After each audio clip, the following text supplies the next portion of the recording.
Hello, ladies and gentlemen, Catholicos, Catholics, Orthodox, Christians, all who seek the truth. Today, I'm going to be doing a review of the book on Annibale Bugnini, a reformer of the liturgy. It's a book written by Yves Chiron, and there's a foreword by Dom Hawquin Reed. And before we start with the review of the book, I'm going to start with a quote from Cardinal Ratzinger, later Pope Benedict XVI. And this one he wrote as a foreword to the book, Reform, I don't know if you can see that, Reform of the Roman Liturgy by Monsignor Klaus Gamber. That's the English translation of it. And I think this his foreword was written in the French edition. But anyways, this is what he said. It is difficult to say briefly what is important in this quarrel of liturgists and what is not, but perhaps the following will be useful. J.A. Jungmann, who wrote these two volumes, The Mass of the Roman Rite, Origins and Development, and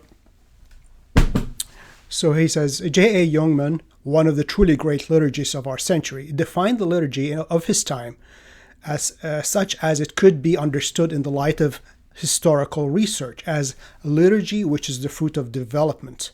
And I'm continuing what Cardinal Ratzinger here says, probably in contrast with the Eastern notion, which does not see liturgy as the developing or growing in history, but only the reflection of the eternal liturgy, whose light through the sacred celebration illumines our changing times and its unchanging beauty and grandeur. Both conceptions are legitimate and are not irreconcilable, which is absolutely true.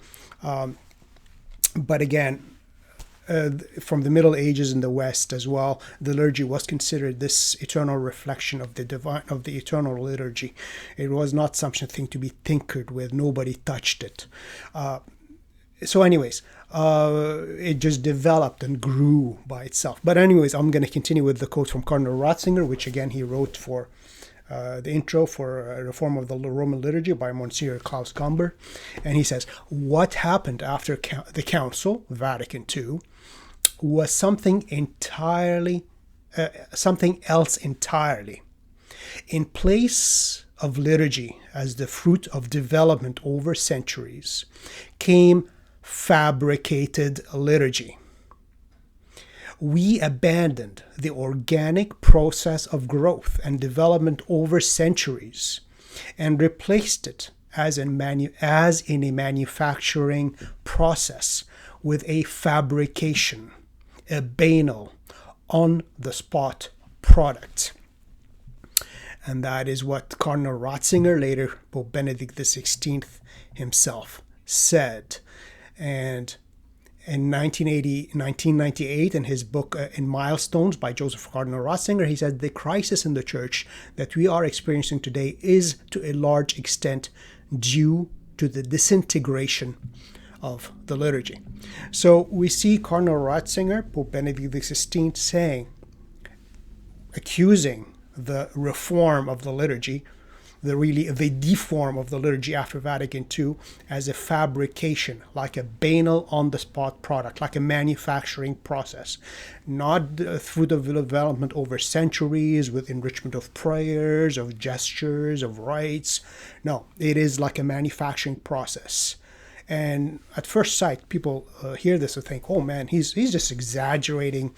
Ratzinger, Benedict, he's exaggerating. No, how can you say that? I mean, this is the fruit of the Council of Vatican II, said all that stuff, and it's a fruit of development, and it's organic, and it's Catholic.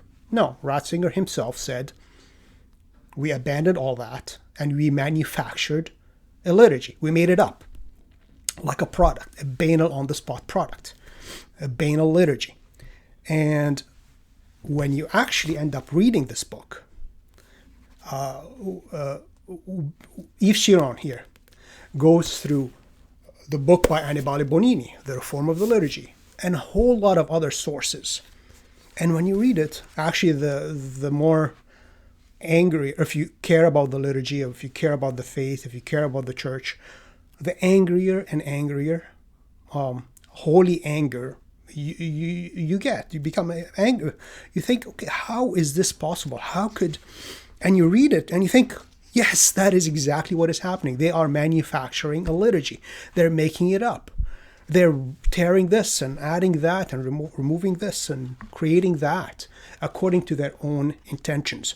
And a lot of people say, how did this happen? How did all this happen overnight after Vatican II? It didn't. If you read this book, you'll see that from the 1940s, these liturgies in the liturgical movement, especially a certain group of them, were promoting what has happened after Vatican II. Not only vernacular liturgy, desacralization, stripping of the altars, all kinds of things were promoted from the 1940s. So in this book, actually, it details how Bugnini was appointed to the various things and the things he organized and promoted, that after Vatican II, he got this job and he implemented all the experimentation he was doing in the 1940s. So I'm going to go through some of this here, and I do encourage you, if you have any interest in the liturgy, to purchase it. Give me 1 second. I got to have a sip of my tea here. All right. So Annibale Bugnini, reformer of the liturgy, forward by Dom Alcuin Reid, who writes a lot about the liturgy. So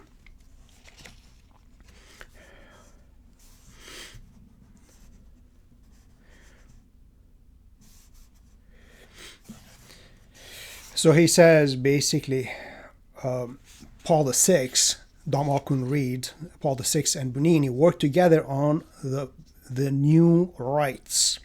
And I have the title on this video, it says, or on the little thumbnail, says, The Liturgical Innovation of the New Rite. And this is the verbatim, the very words of Paul VI himself, calling the new Mass. He called it the liturgical innovation of the new Rite.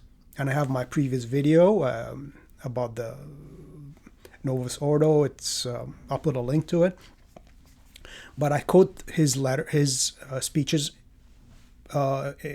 significantly, and he calls it a novelty, an innovation, a new rite, and so forth. And then he actually talks about the Roman Rite and the new Rite. So he doesn't call it the new Mass because the Mass is the Mass, but it is a new rite. So it is not the Roman Rite. So anyways,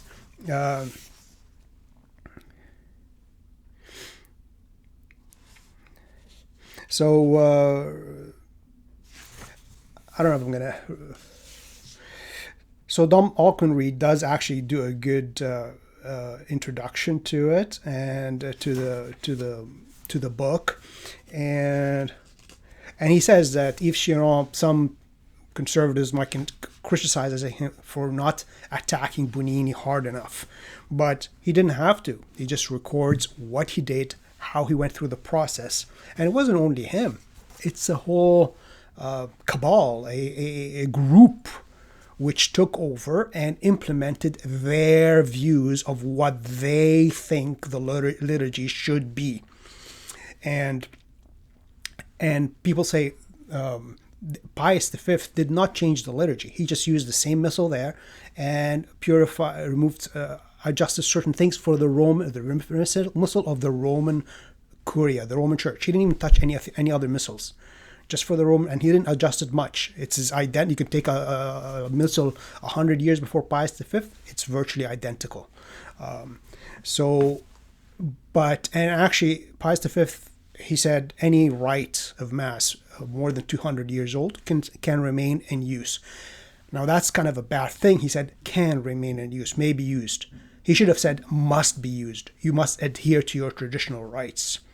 So what happened in a lot of parts of the church, people abandoned their own organic rites, like in Spain or Portugal, and adopted the Roman rite as a show of attachment to the Roman See. So, but he never imposed anything. What happened after Vatican II is completely different.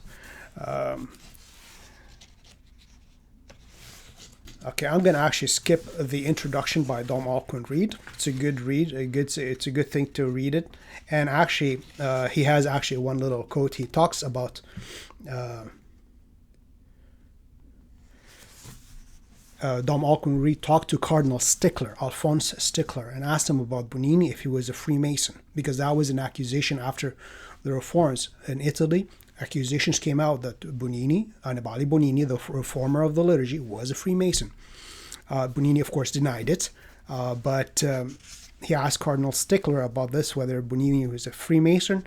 He said that he was something much worse. He didn't say what this something is.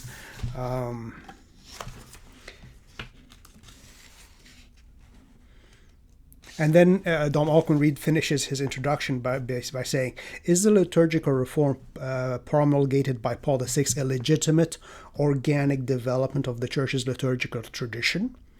Or, as willed by the mandates of the Second Vatican Council? Or is it, to borrow another's words, a fabrication, a banal, on-the-spot product? He doesn't say who the other person. It is Cardinal Ratzinger, later Pope Benedict XVI, in his introduction to this book, The Reform of the Roman Liturgy by Monsignor Klaus Gambler. Now, this book is divided into several chapters. Let's see, formation. Let me just give you a little breakdown of the chapters, and then we can go through some of them. Chapter 1, formation and the first works. Chapter 2, crucial meetings. Chapter 3, which actually starts a lot of these reforms, are the reforms of Pius XII from 1945 to 1958. Things were starting way before Vatican II. And then the floodgates opened. I mean, when Bugnini got control, when his group, his ilk got control, that's it. They went bananas. They did what they want. Then chapter 5, the liturgy at the eve of the council. Chapter 6, the first exile, secretary concilium, the new mass, other reforms. And the thing is, they didn't just reform the mass. Every single liturgy, every single rite of all the 7 sacraments had been changed, altered, deformed after the Vatican II, made less Catholic. And actually the last of the reforms happened, I don't know, I think in the 80s. They deformed the rite of exorcism. So a lot of exorcists like Gabriel Amorth, he said, no, the new Rite, who's Rome's premier exorcist, who died recently, said the new Rite is ineffective. It doesn't work.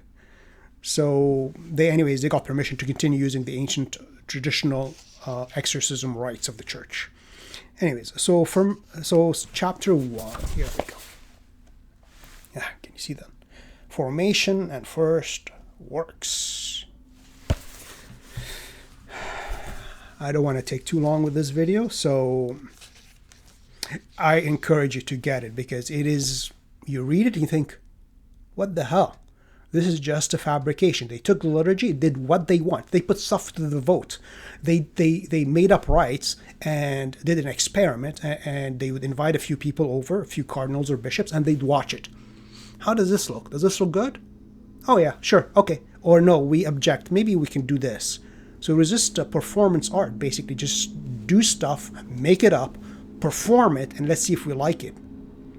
And then constantly is referred to things like the conservatives, who wanted to actually preserve the traditions of the Church, and the progressives. And how always, since Bugnini's there, always the progressives won, because whenever he wanted to implement something, and he had opposition, he just goes to Paul VI, which I'm going to do a review of this book. Paul VI, that's written as soon as he became elected. So he goes to Paul VI and gets his approval, and he pushes his ideas through. So anyways, it starts off by talking about his childhood, how his parents were really devout, would go to Mass all the time, pray their rosaries, and he loved the liturgy at a young age, so he went to serve mass when he was younger as an altar boy, and then he starts about talking about his first teachers in the liturgy, and of course they start from Germany. Germany, all the liturgical innovations seem to come from Germany. And then he discovered certain works, and then he met Cardinal Silvio Odi, which is a really good cardinal, and then he goes through his career of Bugnini, how he goes into various universities, liturgical movement organizations, and anyways, in chapter 2 he goes a crucial meeting. So it started even before then, in 1946, September 26th to the 26th, he met with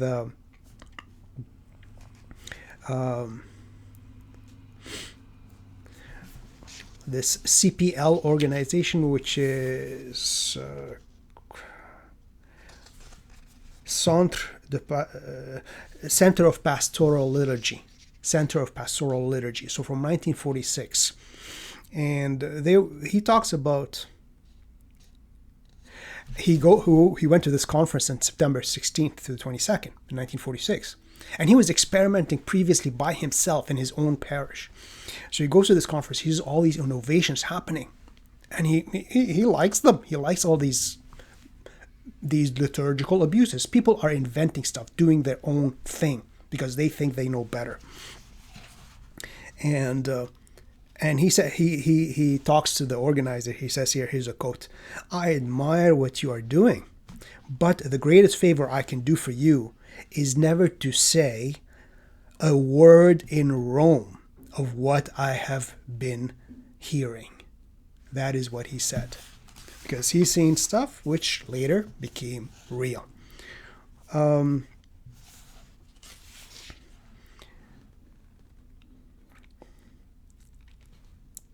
And then he had, in 1948, he launches a survey on the liturgy. Talks about priests, what they want. So I'm not going to go through the whole book because I do really want you to go through it. A heading of a chapter says, "Towards a General Liturgical Reform."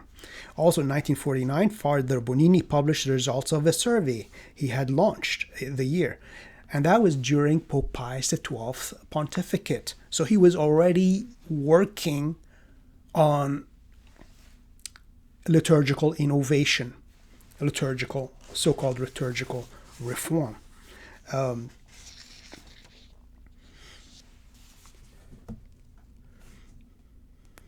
So he says here, like, a list of 13 saints or groups of saints were already drawn up to be for elimination from the universal calendar with no justification for them. He also contemplated a reform of the structure of the breviary, which is the divine office, which they did, and turned the breviary into the liturgy of the hours, reducing it, removing psalms, shortening it, all kinds of things. And all of these justifications, that's still in the 1940s, it says, corresponds better to the present mode of life. That's the excuse. Let's change everything, because if that's the case, then we have an unending reform, unending change. And of course, if you look at the book of Revelation, it's the divine liturgy in heaven. It's a constant, the liturgy, the eternal liturgy in front of the Father, in front of the throne of God. And this is the understanding of the liturgy throughout the church, throughout the ages until recently, until the recent centuries.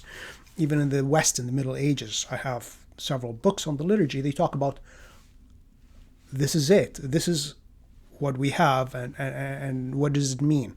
Or this is the way it was celebrated in this location. This is the way it's celebrated here, this location. Nobody sat there and said, let's invent stuff. Or let's remove, which is even worse. People made up certain... like for the sequences or praising of the Blessed Sacrament, but they never went and removed things. So in chapter 3, the reforms of Pius XII from 1945 to 1958. So he says here, Pius XII had already initiated an ambitious general reform of the liturgy. So we can't always talk about Vatican II because it started with Pius XII, even before Pius XII. But Pius XII really put Bugnini in charge of a lot of things, and a lot of things, it started with a trickle and then became a flood. So, for example, the mitigation of the Eucharistic fast in 1953, the authorization of evening masses, which was not allowed because Christ died at 3 p.m. So always the tradition of the church, Mass would be maximum. It should be actually by noon. But anyways, authorized. And then the changing the Psalter, the Book of Psalms, the B Psalter, which is nobody ended up using because it was too classical Latin and was too different than the traditional Latin used by the church. Nobody used it. Again, Cardinal B, a Jesuit, was there. And it was 4 of the 6 translators of the new Psalter were Jesuits. Again, the Jesuits are big on innovation. And on May 10th, 1946, Cardinal Salvotti, prefect of the Congregation of Rite, presented to the Pope the idea of instituting a commission for the general reform of the liturgy. What is up with these people wanting to change stuff? Why? I mean, I have the Missal of 1945. There is no reason for changing it. Why? So, and then Pius put the Commissio Piana, the Pius mission, a commission. 1948, Pius had a Pontifical Commission for the Reform of the Liturgy from 1948. So I'm going to skip through all of that, but yeah, you should read it. I mean, one of the main reforms they did was with Bugnini's help, was going through changing the Holy Week rites. They actually, first the excuse was, we want to reform Holy Week, Holy Saturday,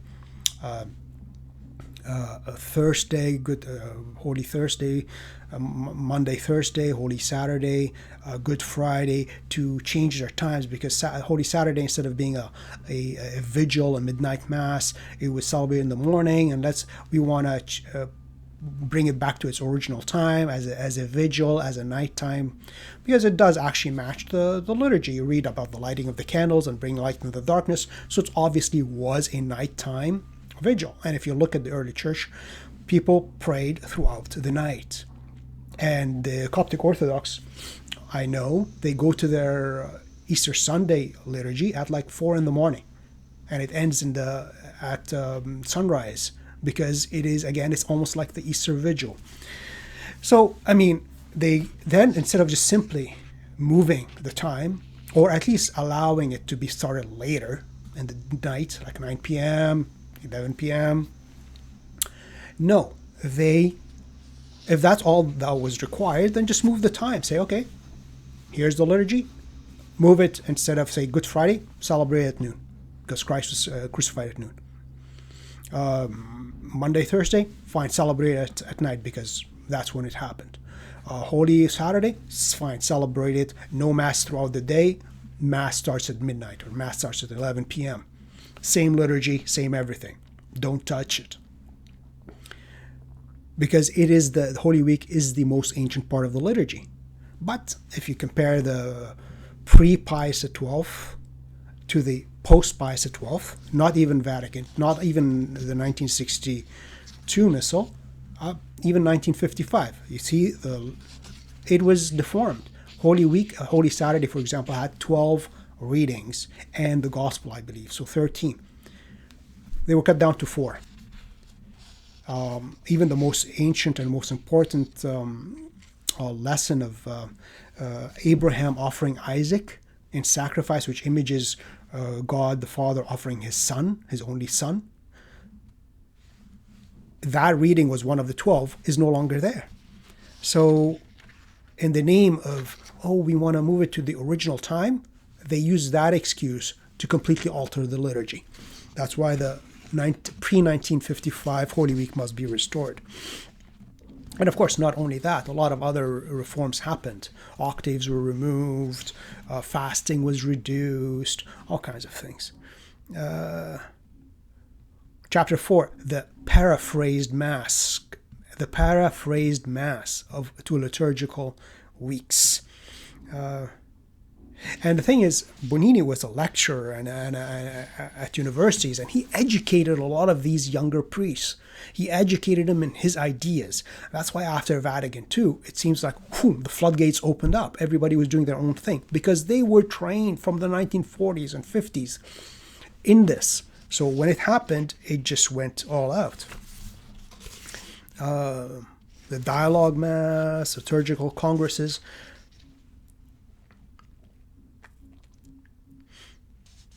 So the 1950s, during which the various reforms undertaken by Pius took place, were also the decade of liturgical congresses, week-long seminars, and then the active participation of the faithful in the liturgy. That's the excuse they use to destroy the Mass.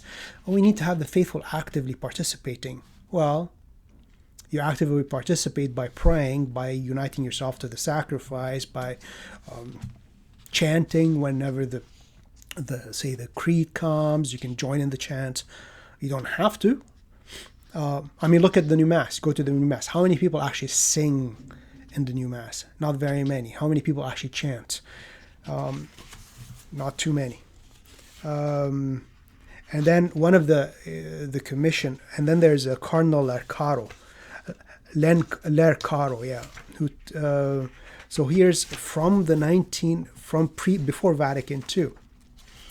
Cardinal Lercaro, Bugnini, and their comrades were hard at work at changing the liturgy. The liturgy at the eve of the council, chapter 5 here. Liturgy on the eve of the council.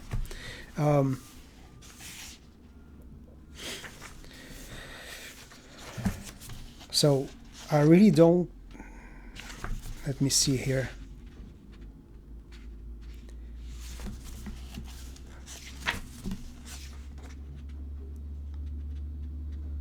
And of course, the push for the vernacular. First, you see the various stages and how they play around it.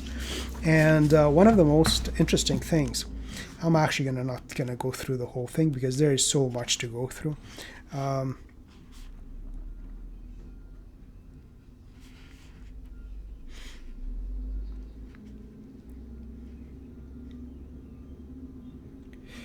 And they talk about the collects, the various additional prayer of the faithful. But the priest had the ability to pray 7 collects, 7 prayers in the pre-Pius XII reforms. 7. So you can have 7 collects, which is basically the prayers of the faithful for the various needs. 7 secrets, 7 post-communions. So he could have done, instead of just 1 or 2, the church actually pre-Pius XII, pre-reforms, they had to say usually 3, usually for the Sunday, 1 for Mary and 1 for the Pope, and then he had an option of 4 more to pray, to chant. So they go through the Vatican II documents and how he was appointed the secretary of the Concilium. And basically Bugnini was a dictator. He stayed behind the scenes, but everything he wanted happened. He appointed the people he wanted. He got things done the way he wanted them. And him and Cardinal Lercaro were basically the movers and shakers of the council. I'm going to show you here. I'm going to do a separate video on them. And here, that's an old magazine from 1993. Friends of His Eminence, Cardinal Lercaro. And how his association, he turned from a conservative to a communist sympathizer, and his relations with Freemasonry in Italy. From Propaganda 2, the second Propaganda 2 Masonic Lodge in Italy. And they actually built, this is a statue they carved for the Masons of the Propaganda 2 Lodge, carved for Cardinal Lercaro. And we're going to go through him. And there were actually, after, as I said, after Bugnini, after the reform, there were a lot of accusations of Freemasonry. Bugnini being a Freemason. I mean, Cardinal Ratzinger, there's rumors about him. It really doesn't matter. The point is, the reforms caused great havoc, and they were completely a fabrication. And there's another one I'm going to do a separate video on, again from 1992, Freemasonry and the application of the liturgical reform. And it goes through Bugnini, Larcaro, the letters published by Freemasons, and names of prelates, and so forth. Let's continue here. Let's see, 30 minutes already? Okay, so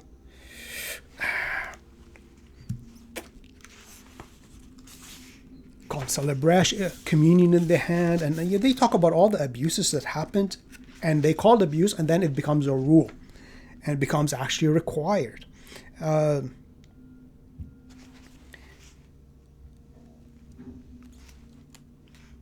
Let's see here.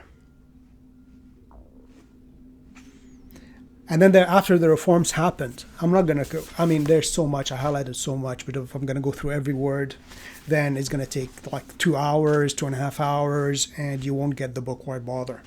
Get the book. It's eye-opening. I mean, I thought, well, yeah.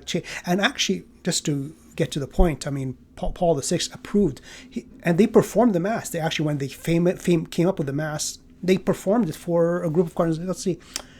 No, I don't like that. Yeah, okay, let's do a little tinkering, and they do it again, as if like they're like a play. Let's do a play. And you know what? I don't believe Paul VI. There's no way he could have gone through the whole thing and discovered all the intricate details.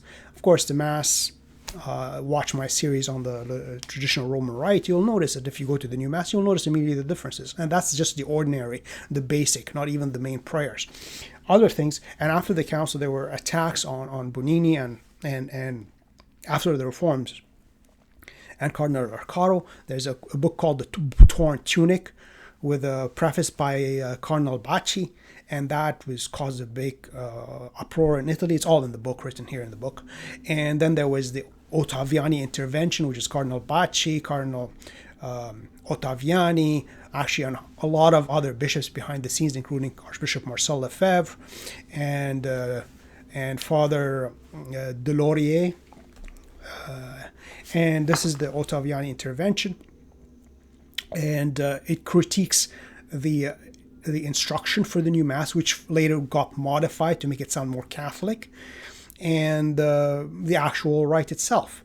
So this is the Ottaviani intervention, and Paul VI. I mean, not only the main part of the Mass was completely changed. The prayers were completely reduced from sacrificial, priestly prayers to communal, and changing the Mass from a truly, compared to any Byzantine or Eastern Rite, completely different now.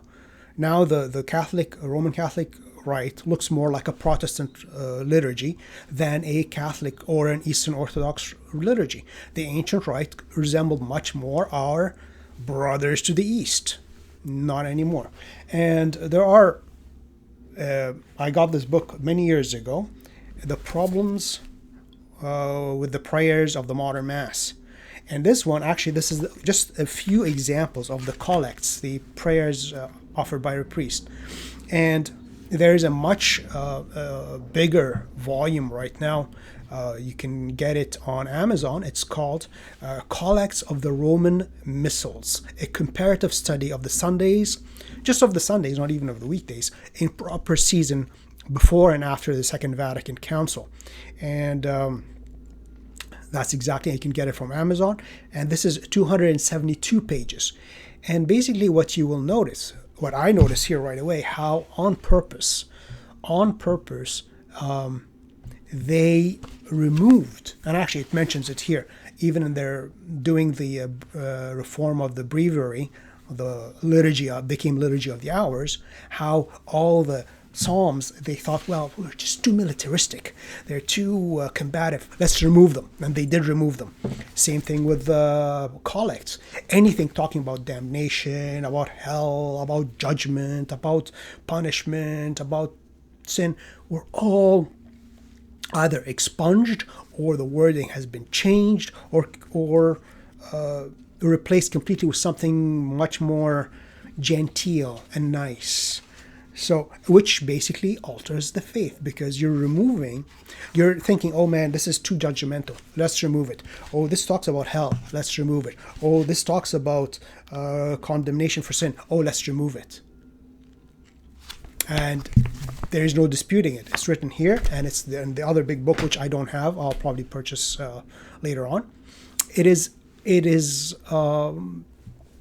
explained. So Paul VI didn't go through every single collect and compare the collects. He said, okay, Bugnini, you think that's good? All right, here you go, authorized. Go ahead, do your thing. And the same thing, there's another book called Index Lectionum, a comparative table of the readings of the ordinary and extraordinary forms of the Roman Rite. Again, in that one, you can get that from Amazon. I don't have it. I'll probably purchase it. Again, it shows you how the readings were selected, again, to remove offensive or hard sayings. One easy example, which I know from experience, is for example, for Corpus Christi. And I think there is another feast other than Corpus Christi, where the St. Paul's, I don't remember which letter, he talks about if you eat and drink, talks about the institution of the Eucharist, or Corpus Christi or Monday, Thursday, where he talks about the institution of the Eucharist, and he talks about the cup which we bless, isn't it in the blood of the lamb, the bread which we break, isn't it the body of Christ, and then he talks about if you eat and drink the cup or the body of the Lord unworthily, you eat and drink judgment on yourself. In the new Rite, in the fabricated banal liturgy of Paul VI, that part which says if you eat and drink it unworthily, you eat and drink judgment on yourself, has been eliminated. This is not there because it's offensive, it is scary, it is condemnatory. It's been eliminated. So you change even the readings, you change the prayers, you change the faith. That's how it works. Let me get another sip of my tea before it completely gets cold. All right. So,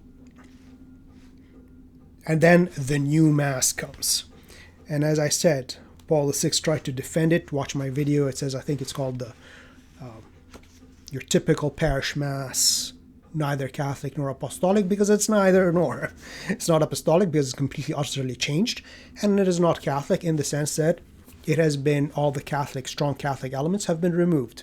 And people wonder why people don't believe in the real presence of Christ. Why don't they believe in the doctrines of the church anymore? Because the way you pray is the way you believe. That's how it is.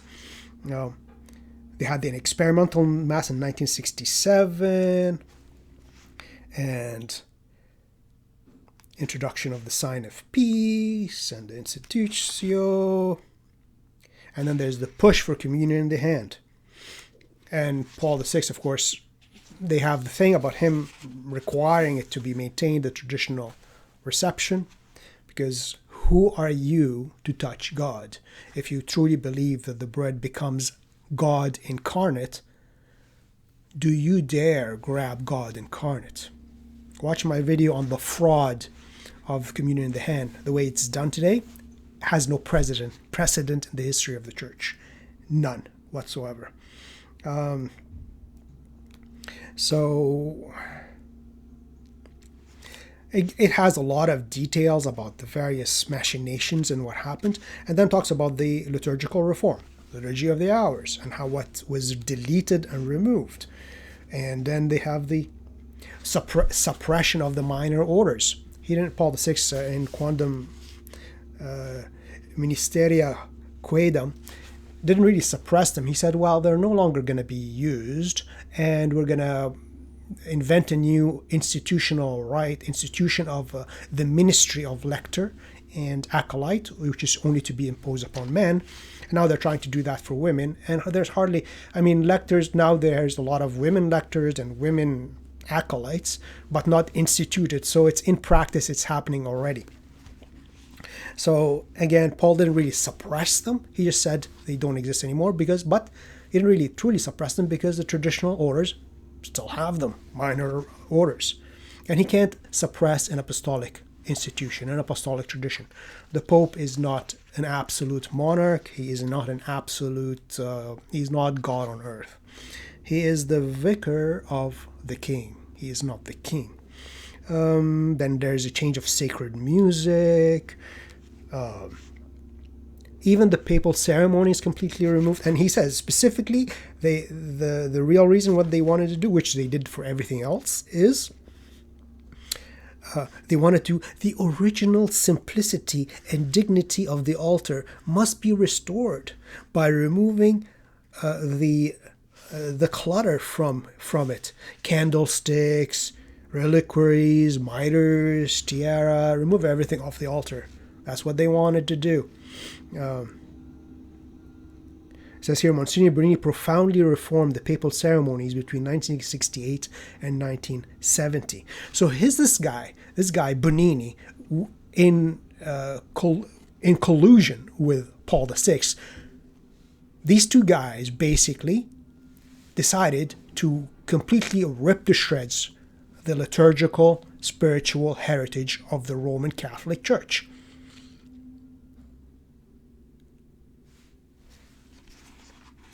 Are we supposed to believe, oh, the church said that, so this is the liturgical development, this is the will of the people, this is the voice of the Spirit? No, it's none of that thing. This is the voice of a demonic mind of Bugnini and Paul VI, who decided they know better than 2,000 years of tradition.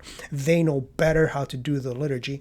They can impose their will. They can rip up all the rites and ceremonies of the church and impose their own.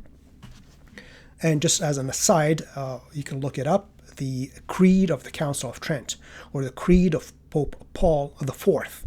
In it, this is a creed, so it's an infallible declaration. It starts off with, I believe in God the Father Almighty, and so forth. And part of it says that I hold and observe all the received rites in the administration of the sacraments of the church. And basically you hold and approve of them, you adhere to them. It's not like I can go ahead and just abolish them and make up my own stuff. No, you can't. No pope can. All right. And then he talks about the Protestant observers at the Concilium, and that their names were in the Concilium from the beginning. Oh, yeah, I was going to skip that, but it's a good thing I didn't. Shows you the fabrication of the new liturgy, the Eucharistic prayers, the canons of the Mass, even the words of consecration, and all of them were altered. And the three Eucharistic prayers added, the Eucharistic prayer 2 and Eucharistic prayer whatever, they were testimonies of Bugnini and others. It's all recorded in here. But they were done rushed. They were rushed. They were talking about, we got to do them by the morning. And even one of the Eucharistic prayers, they invented ones based upon St. Hippolytus' tradition, apostolic tradition, which is nothing like it. But they said it's based. They were finishing it up at a coffee shop, at a cafe in Italy, in Rome. They were sitting there trying to finish up the Eucharistic prayer before they submitted to their commission. So they're making stuff up. They're writing the Mass at a coffee shop, finishing it up at a coffee shop, and it's recorded here. It's not a rumor. It is actually the person who did it, Louis Bouillet or somebody. I can't remember now. But they were finishing it up at a coffee shop. They're inventing stuff. They're making stuff up. And then it ends up with the Protestant observers, which actually not officially said anything, but behind the scenes. They did lectures, they had meetings, they had discussions, not in the official meetings of the Concilium, but behind the scenes. They had Methodists, Anglicans, Lutherans, from the World Council of Churches, and they named them. So these guys, with Bugnini and the bishops fabricating the new liturgy, they were just telling them, we don't believe, basically they're giving their views. So they're not talking about with the Orthodox who adhere to tradition in the liturgical matters, but with the Protestants who reject the notion of sacrifice, of priesthood, of real presence, of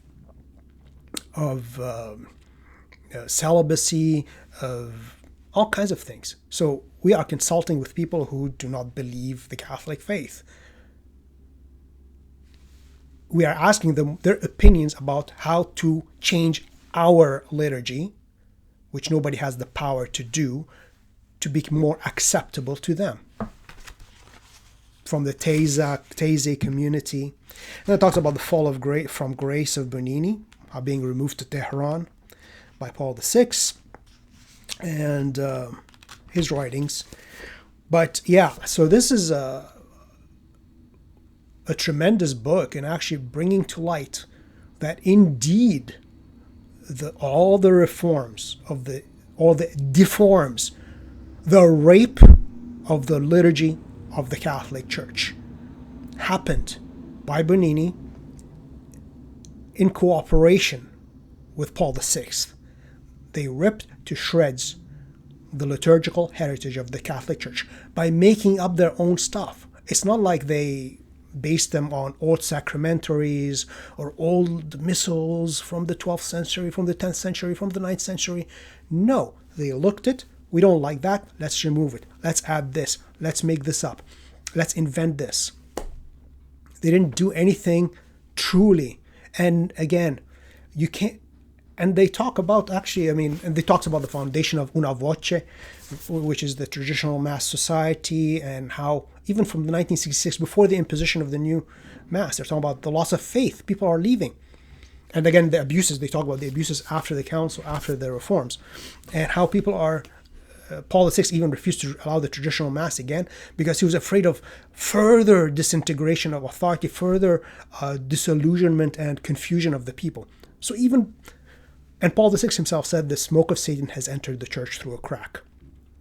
And the biggest crack is the liturgical deform. Because people even, I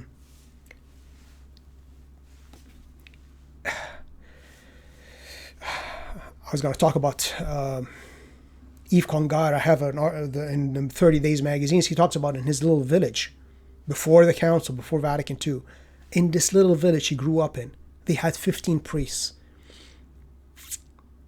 And after that, they pretty much all disappeared. They had like 2.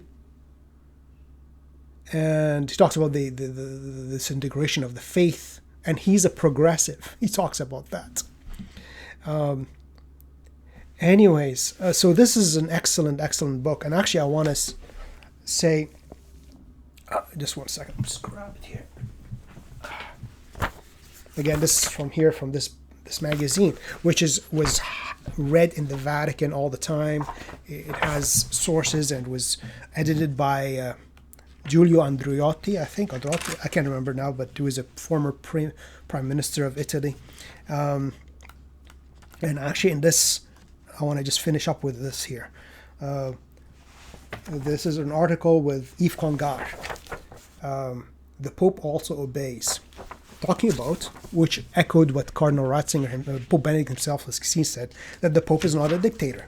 Anyway, I'm not going to go through it about Vatican II. I'll do a full review of this because the article is timeless. It doesn't have to be 1993. No, it doesn't matter. It's timeless because of the truth it exposes. One thing he talks about collegiality, basically wanting more independence to different parts of the church, which is actually nowadays, in the Middle Ages, the Pope didn't interfere in every single decision in every single part of the church. Only major decisions the Pope would be consulted or approval sought. He didn't have to appoint bishops. Bishops were not appointed by the Pope. They were selected by the canons of the cathedral, who elected the bishop. He got ordained, consecrated, and the Pope would approve it. So basically he talks about this obedience, this servile, complete obedience to anything the Pope says or does, because he says the Pope is bound by the tradition of the Church. This is a progressive. He is bound by the Scriptures. He cannot do what he wills. Here it is. The Pope's power is not absolute. It is bound to Scripture, to the ecumenical councils, and to the unchanging elements of tradition. It is bound, and it cannot say whatever it likes. This is what the power of the Pope is. This is the magisterium. He cannot do, he's asking about the magisterium. He is the magisterium, as I have on my video, I think, on does truth change, how the magisterium is unchangeable. Like, the truth cannot change. It is bound. Even the Pope, John Paul II, says, Pope Benedict, the Pope is bound to Scripture. He is bound to tradition. He can't do whatever he wants. But anyways, in his thing, he says, what is happening? Now, I'm going to end it with this quote, because this is in 1993, not now in 2019. It says here, something similar is happening to the Church. He talks about the Arian heresy, for example. Let me read this for you. The magisterium is not the only thing there is. There is the whole Church. There are the faithful. The faithful, he talks about the Arian crisis in the 4th century, the faithful who preserved the tradition. It was the faithful who defended the faith, who made sure that Christianity survived. The faithful who safeguarded tradition. Now he talks about something similar is happening to the Church. The danger is that the faithful, basically complete authoritarian education, submission of whatever the Pope says is done. Of course, basically the will of the Pope is God's will, even if it is against all of Scripture, against all of tradition, against all of history. And of course, that's, as Pope Benedict XVI said, no, the Pope is bound to Scripture and tradition. Something similar is happening to the Church. The danger is that the faithful and the bishops could become so used to submitting to central authority that they are no longer capable of doing anything.